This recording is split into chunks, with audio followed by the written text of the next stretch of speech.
Les amis, aujourd'hui on va parler d'une entreprise qui n'est pas très connue en France ou dans le milieu francophone, qui est l'entreprise CCIV. Pourquoi CCIV? Car au début de l'année, elle a fait un plus de 300% à la décision, à la rumeur d'achat de Lucid Motors. Qui est Lucid Motors? Qui est CCIV? Nous allons voir tout ça dans cette analyse et nous allons voir que ça peut faire trembler les plus grands, tels Tesla et donc Elon Musk. Nous allons voir tout ça après le générique.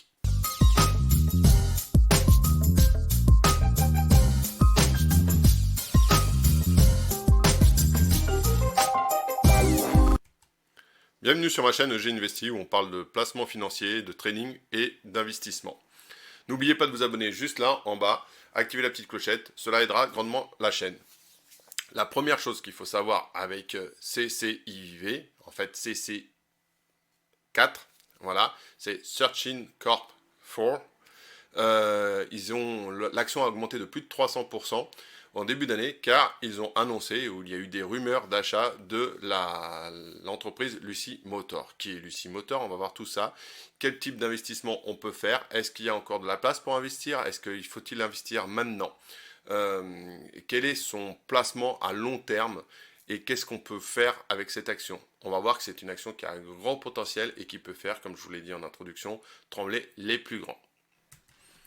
Allez, on y va dans le vif du sujet. Churchill Capital Corp 4, CCIV, qui est coté au Nasdaq. Son action est montée jusqu'à 65 $ à la rumeur de l'achat de Lucid Motors. Depuis, l'action est redescendue. Est-ce le bon moment pour s'introduire dans cette action et investir à long ou à moyen terme?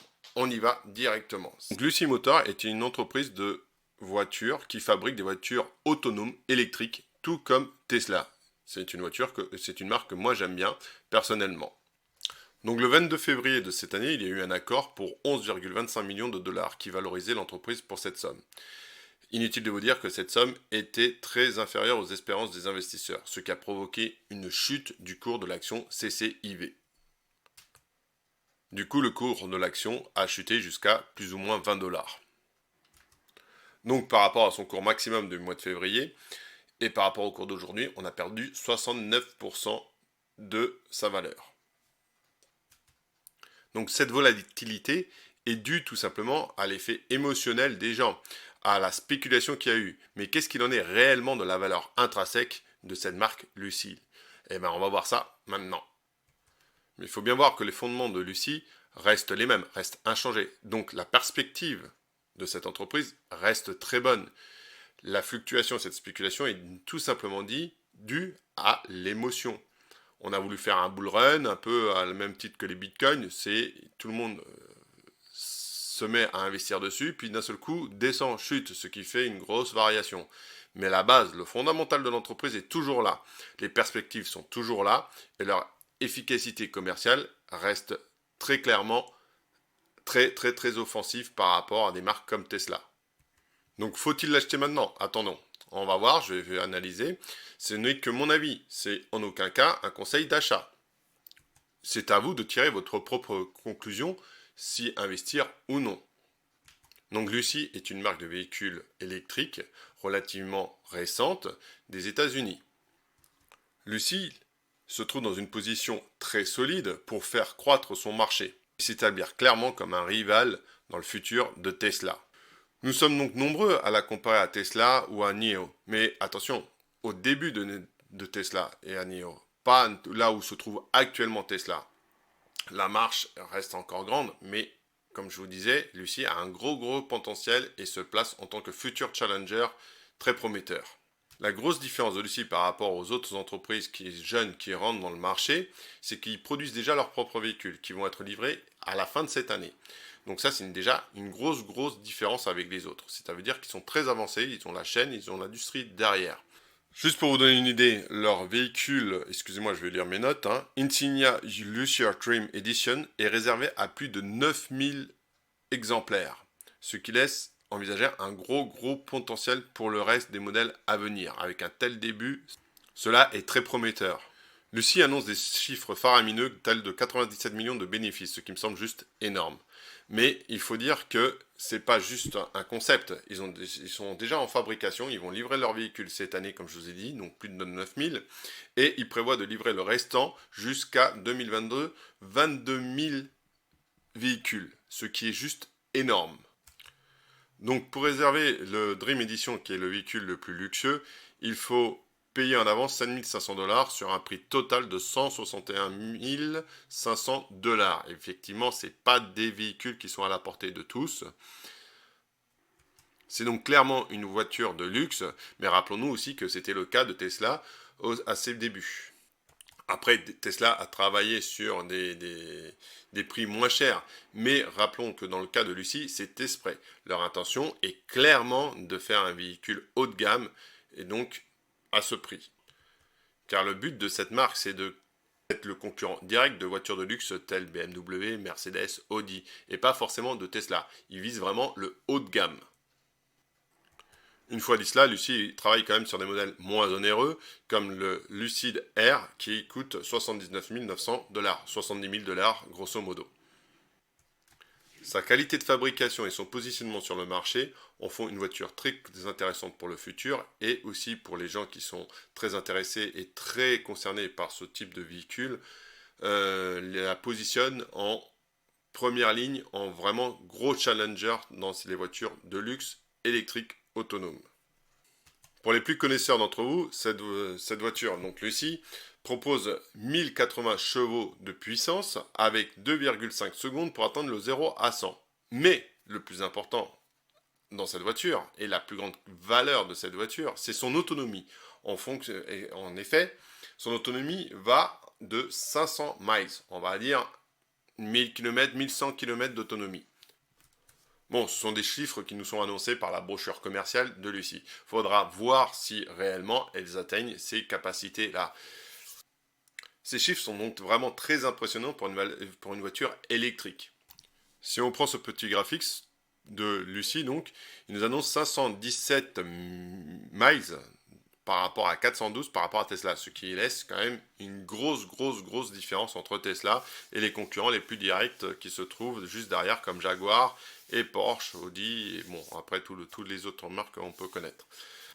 Et que dire des chargeurs à charge rapide qui seulement en 20 minutes rechargent les batteries pour faire 300 miles, donc 600 km. Ce sont juste des chiffres énormes. Bon, après, on peut voir aussi que Tesla disait 15 minutes pour 200 miles. Donc, on sait très bien que c'est dans des conditions optimisées qui ne reflètent pas la réalité de la circulation de tous les jours. Mais, néanmoins, il reste supérieur à Tesla, donc au leader du marché. Donc, si on résume un petit peu les caractéristiques de cette voiture, luxe, très beau design, grosse autonomie, grosse puissance, tout ça apporte une grosse plus-value à ce type de véhicule électrique 100% électrique. Lucy développe également son software afin de mettre à jour la mise à jour de tout le véhicule et de ce qui est de conduite autonome. Autre point fort de Lucy, c'est toute son équipe. Et ça, c'est vraiment ce qui me fait dire que à moyen terme et à long terme, Lucy est une marque qui va compter dans le futur en termes de véhicules électriques autonomes.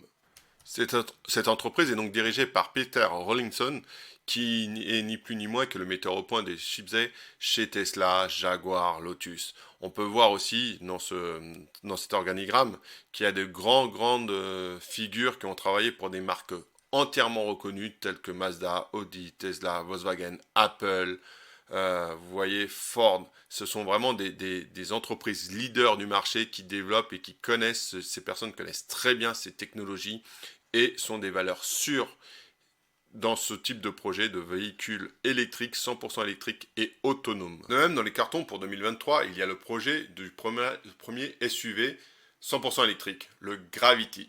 Et du coup, je profite de ce petit moment pour vous rappeler de vous abonner à ma chaîne, de mettre un petit pouce bleu et de nous suivre sur la chaîne afin de suivre toutes les vidéos et pour connaître tous les placements à venir.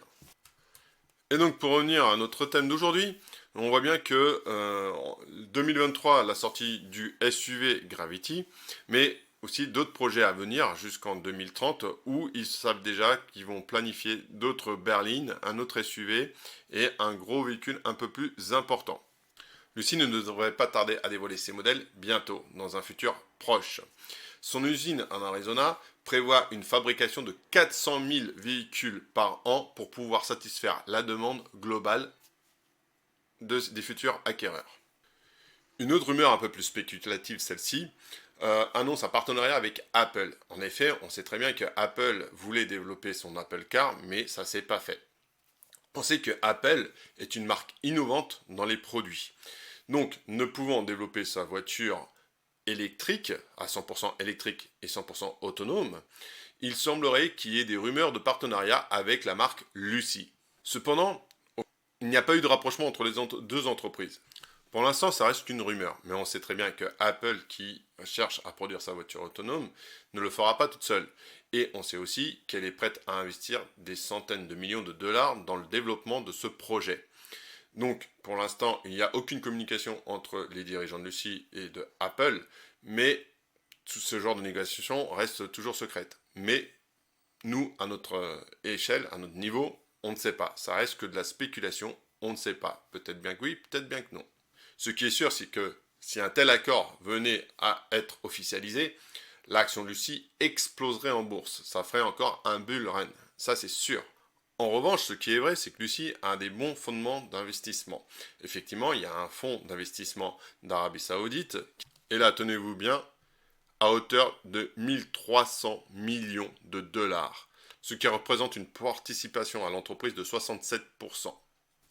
Et donc, l'autre point positif de cette internationalité, si je puis m'exprimer ainsi, est qu'on peut avoir plusieurs points de vente dans le monde entier, en Asie, dans le Moyen-Orient, en Europe et aux États-Unis. Mais c'est pas tout. Lucid a d'autres investisseurs, comme Morgan Stanley, comme Blackstone, comme BK, enfin des gros capitaliseurs qui sont rentrés dans le capital à l'ordre de 16 $ l'action. Ce que nous, finalement, on peut presque faire en rentrant dans le capital à notre petite échelle, en achetant les actions à peu près à ces taux-là. Donc, effectivement, mon sentiment, c'est que l'entreprise CCIV, au travers de Lucid, a un gros potentiel d'augmentation de sa valeur, de son action, vu le potentiel que le projet Lucid a. Donc, à moyen terme, je pense que l'action va revenir sur 25 $, puis 35 $. Bien que sur le long terme, je pense que Lucid a un plus gros potentiel. Mais pour l'instant, on va rester sur un moyen terme. Je fais le choix de rester sur le moyen terme et pas sur le long terme, car il y a beaucoup de promesses. Effectivement, si Lucid tient ses promesses, je pense que l'action pourra aller à 60 voire à 100 $ dans un long terme, sur le long terme. Et pourra tout à fait concurrencer Tesla et a un grand avenir devant elle. Mais faut-il encore concrétiser ses promesses? Pour l'instant, je vous dis, un 25, 35 $, puis 40. Mais on va s'arrêter là. Effectivement, sur une vision d'investisseur, il serait bon d'avoir son investissement plus longtemps et de prendre ses bénéfices et de les réinvestir dans l'action. Donc, moi, je vise à, pour l'instant, générer de l'argent, à faire croître mon portefeuille. Donc, moi, personnellement, si je devais placer de l'argent dans cette action, je le ferais jusqu'à 40 $. Mais la bonne chose à faire, si on est un investisseur et pas un trader ou pas un spéculateur, ça serait de garder ce type d'action à l'achat maintenant et les garder jusqu'au moins 2025. Cependant, moi, avec un petit capital, je ne peux pas rester en position aussi longtemps. Donc c'est pour ça que moi, je suis plutôt sur le moyen terme que sur le long terme. Alors, si tu as aimé cette vidéo, que tu as appris quelque chose dans cette vidéo, n'hésite pas à t'abonner là, ici en bas, à mettre un petit pouce bleu et à mettre un commentaire. Merci à vous, à la prochaine. Ciao, ciao.